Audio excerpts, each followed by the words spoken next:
We have been invaded for over 3,000 years, all big empires, and the last one was the biggest war machine that humanity has ever known. They spread death and destruction and fire all over Crete. They aimed to destroy the spirit of the Cretans, but they failed miserably. The amazing thing was we were just a few people, a bunch of people. We were clinging, hanging to the rocks. We refused to go. Our attitude was, here we go again. Autumn 1940. Hitler's tyranny consumes all of Europe. His armies are charging southward, smashing through the Balkans to Europe's southern shores. One island remains, the island where Zeus was born, an island of heroes.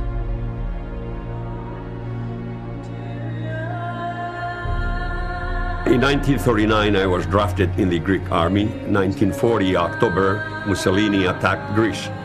Hitler captured France and all Western Europe. Mussolini got envious and jealous, and he wanted to show his partner that he also is a great warrior, and attacked Greece.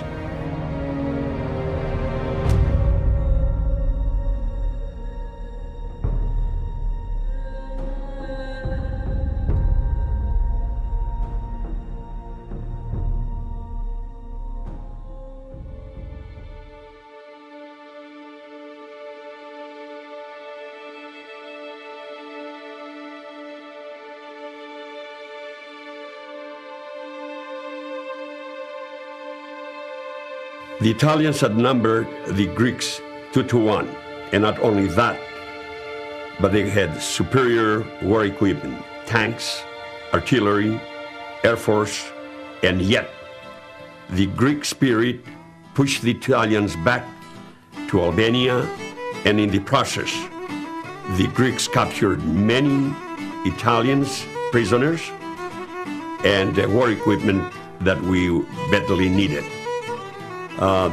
There was so much pride, not only in the Greek army, but the citizens. Everyone was singing, everyone was happy. We destroyed Duce.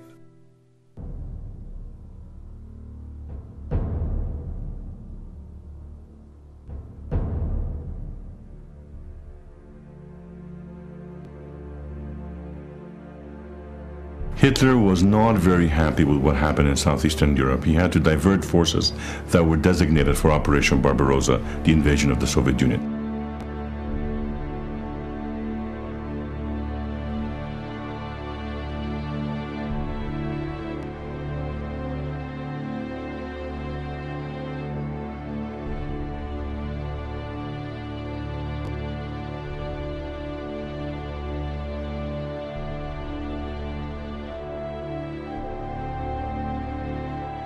I remember seeing thousands of tanks, artillery pieces, airplanes. It was an entirely different war with the Germans. So within 3 days, they captured eastern part of North Greece. The British troops retreated to evacuate from the mainland to Crete.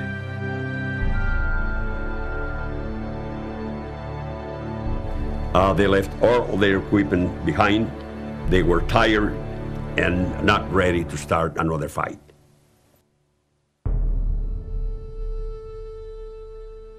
I was evacuated from Greece to Crete on the Calcutta. We were absolutely exhausted. We were camped, for want of a better word, in olive groves. There were no shelters, no tents, no kit. There were virtually no supplies, 5 rounds of ammunition, which was all the ammunition I had.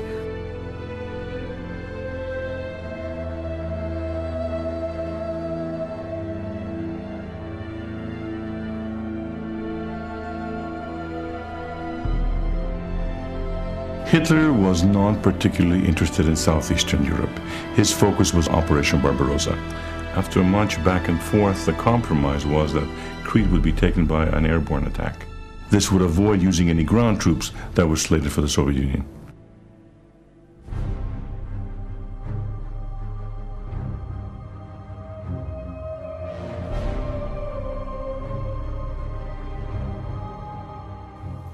When I arrived in Crete, April 28, 1941, the general belief was that the Germans will attack Crete.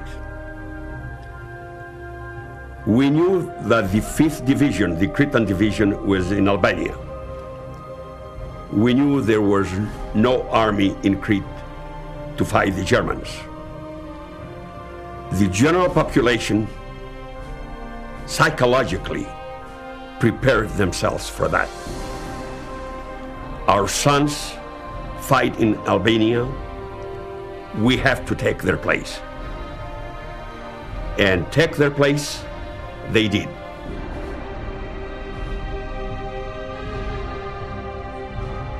Before the invasion, they start bombing everything they can get. Actually, the worst of all is the screaming of the bomb when they come close to you. It breaks your nerve.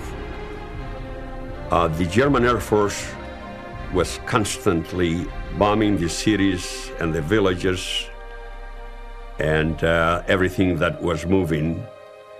They were coming so low that I remember seeing the olive trees shaking back and forth.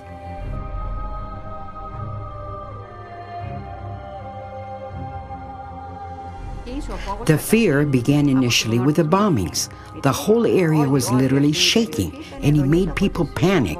And when we children saw the adults panicking, that fear was transmitted to us as well. The women were screaming, they were crying. We gathered our children together as quickly as we could, and we fled to the mountains, to the caves. It's a terrifying sound, a terrifying ordeal to be on the receiving end of a Stuka dive.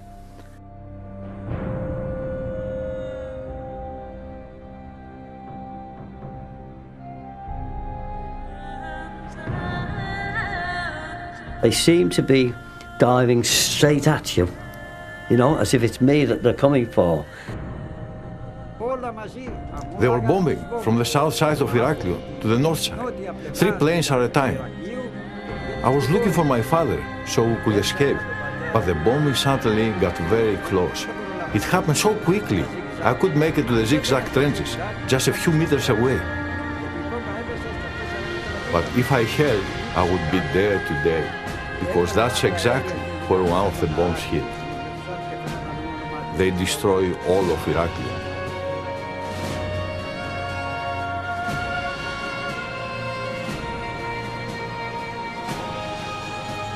There was fear, no question about that. But that fear brought anger.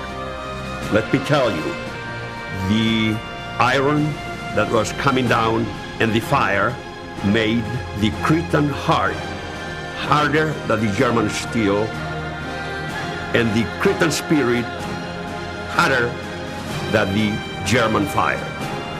And when they came down, May 20, 1941, the Cretan people were ready for that.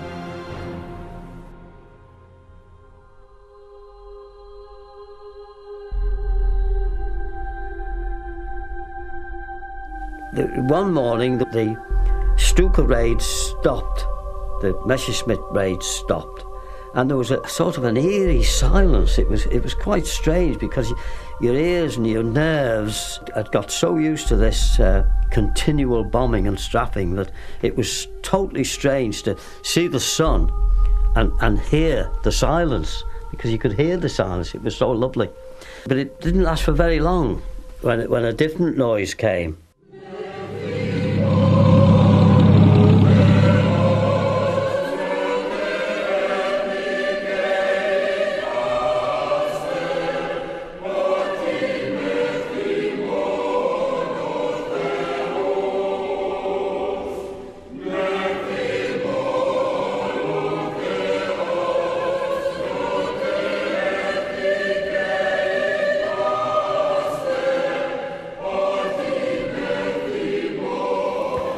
So we gradually got out of slit trenches and stood up, and then somebody said, "My God, what's that?"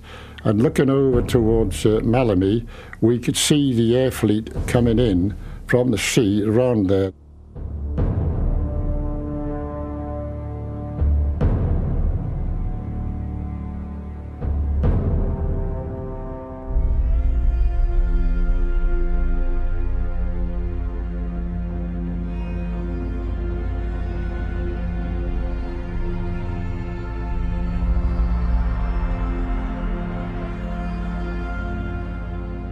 I don't know how many aircraft there were, but it seemed to be that you could hardly put a pin in between them. And then all of a sudden, the whole sky seemed to open up at all colours of the rainbow, with the parachutists dropping down there.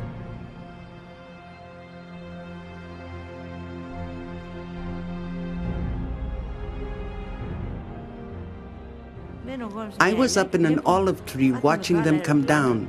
I was only 15 years old and had no idea what I was seeing. I told my friend, "Oh, Andrea, the whole sky is full of umbrellas." It was for me something, a fascinating, a spectacular sight. And then, of course, immediately cries were from everywhere, the Germans are coming, the Germans are here or are being dropped. And then I knew, and then I was afraid. But the Cretan spirit is always the same. Immediately people went down to fight.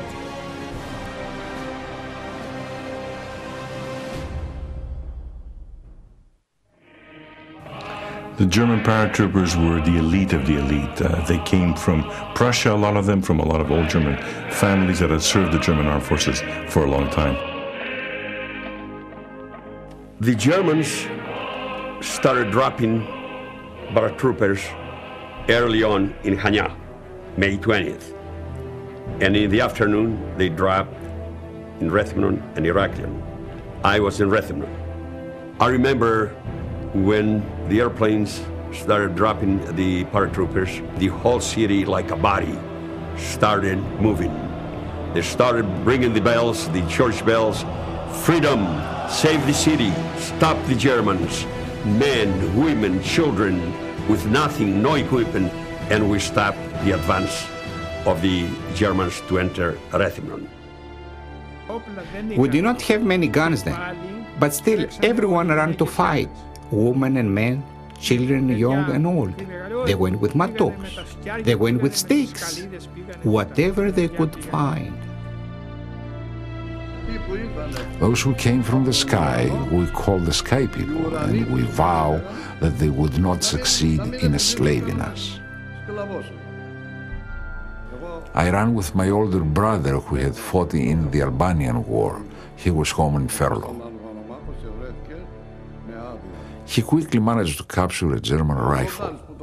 There was an 80-year-old man fighting with my brother, and the old man had just a little Luger pistol. Can you imagine a man with a Luger trying to fight someone with a machine gun? We said to him, "Where are you going with that little Luger? They will kill you." "Listen to me," he said. "I'm an old man. It doesn't matter." They took position during the fight, and my brother turned around and saw that the old man had been shot dead. When the others saw that brave old man and what he sacrificed, they suddenly became giants like him.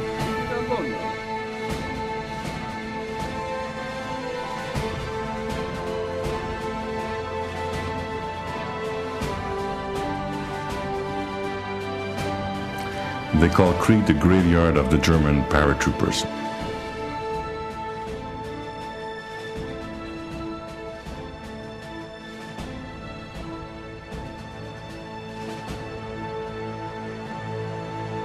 This elite formation, which was born out of the early years of World War II and had achieved so much, effectively was slaughtered over Crete. Hitler would never again authorize the use of paratroopers in a conventional battle, and they were not used again for the duration of the war. In Leofita, we kids found between 50 and 100 paratrooper bodies. I saw in one cut-up tree a German hanging there, and around his neck he had an automatic gun, and he also had a camera. I said, I'm going to take these for sure, and I took them. I also took a wireless radio. I gave an English soldier the wireless, and he gave me a watch in exchange. I still have this watch today. They expected to take over Crete the first day. They had a big surprise. The next few days, we started getting organized and getting cooperation with the New Zealanders. When to attack, what places, what positions, and what time. The Germans were in serious trouble around Malemi and Hanya. The objectives of the first day of operations was the capture of the 3 primary airfields, which would have enabled the German to land troops by bombers, by any other planes. The New Zealanders fought back with great determination and practically had pushed the Germans off their first targets. As far as the German High Command was concerned, the battle was lost.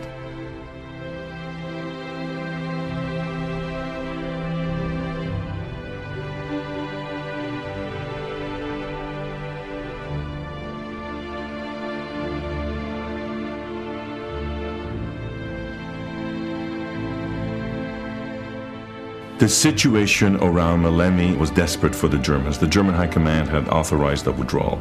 The German troops were just hanging on. The New Zealanders who held Hill 107 fought very hard, but they didn't have the necessary weapons, especially tanks and artillery, with which to hold the hill and, of course, ultimately, the airfield.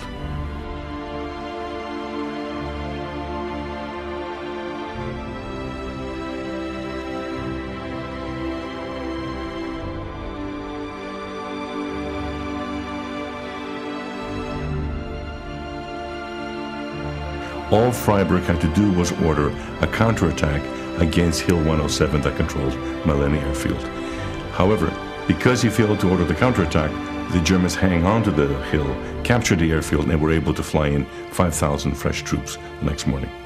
Despite the mistakes that Freiburg made and despite the British defeat, the Cretans went on to fight for another 9 days. Every evening, we make an attack. At that time, though, I remember I had 5 rounds in my gun. How long can I last? We would attack them.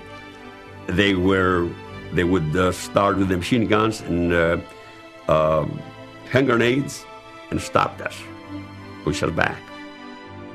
The Germans were not used to such resistance. Hitler bitterly complained that it took 8 days to capture France. Why was Crete still hanging on? By the 7th day, the British command in the Middle East knew that they had lost the island of Crete. It was just a matter of time before the British counted their losses and left the island.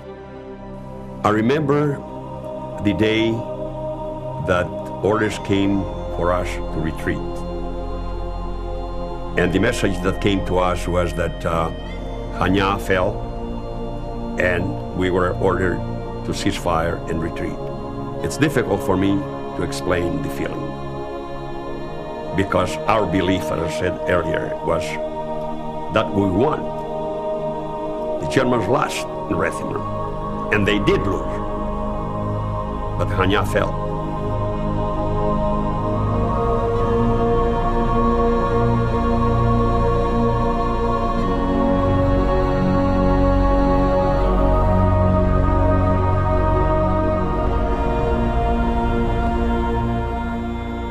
He said, that's it, lads, they've given up, they've capitulated, and the Germans have taken over the island from today. And that day was the 1st of June, 1941. He said, there's no more ships, the Navy have lost too many, they're not taking any more off the island, and from now on, you'll be prisoners of war. And shortly after he spoke, a German officer came down in shorts, a sun-bronzed man he was. He wore a knee-length boots, and he had a huge revolver dangling in his hand, and he spoke absolutely perfect English, and his expression was, the standard German expression. For you, the war is over, lads. The buckle of the belt had the words Gott mit uns printed on it in German. God is with us. And I turned around to Lance Ferguson and I said, Christ, Lance, if God's on his side, who's on ours?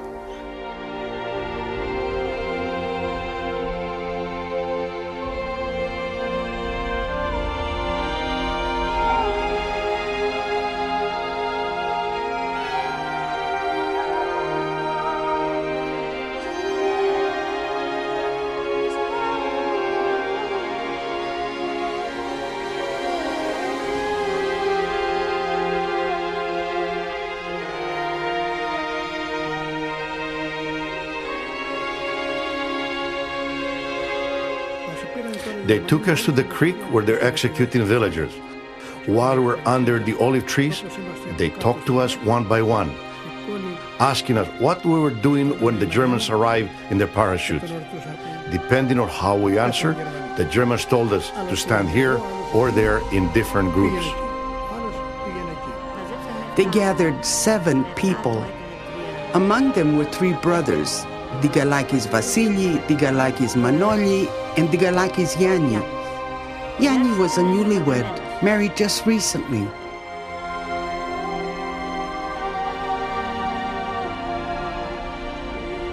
The Germans shot them all, but Yanni wasn't killed. He stood up to see his wife. I can still see him crying with his hands outstretched to his wife. A German walked up to him with his pistol and shot him in the head. We were screaming, we were crying. We tried to get up and go to the dead, but they would not let us. They made one of us, a kid named Kutsoyanakis Christos, they made him throw dirt on top of the dead. And the poor kid lost it. He broke down. He saw that one of them was still alive, a kid, but he could not do anything. He covered him too. Near the area where he was fighting, in Pervolia, we heard the horrible news, how the Germans were treating the civilians. We also heard about the village in Hanya, Kandanos, that the Germans destroyed the village completely, burned it, killed all the people. They erected a sign, the Germans erected a sign saying, this place used to be the village of Kandanos. We destroyed it because they resisted the German troops. The German High Command encouraged every repressive measure possible, including mass executions. In June, they executed 2,000 people, and the Germans went on to increase the level of brutality throughout the occupation. We were herded in there and guarded by a few paratroops, and some of the women used to come round there and throw bits of bread to us, feeling sorry for us, and also, of course, the water. Some of the officers there took exception to this and warned them in German that if they didn't go away, they would shoot. I think that was the saddest moment, when these 3 paratroops just opened up with their pistols and shot them. They didn't have all that much bread to the side, but they gave it to us. And I think we have to be very thankful they did so. The Germans captured Crete. They spread death and destruction and fire all over Crete. Their aim to destroy the spirit of the Cretans and have the Cretans submit to them. But they failed miserably. The Battle of the Crete lasted for 10 days.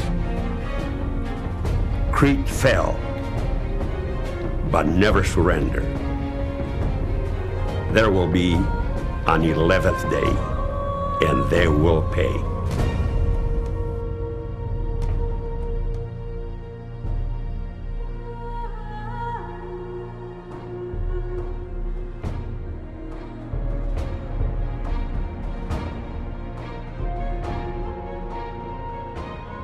After the bombing, all the people they helped the English to get off the island. And mostly they were New Zealanders and Australians.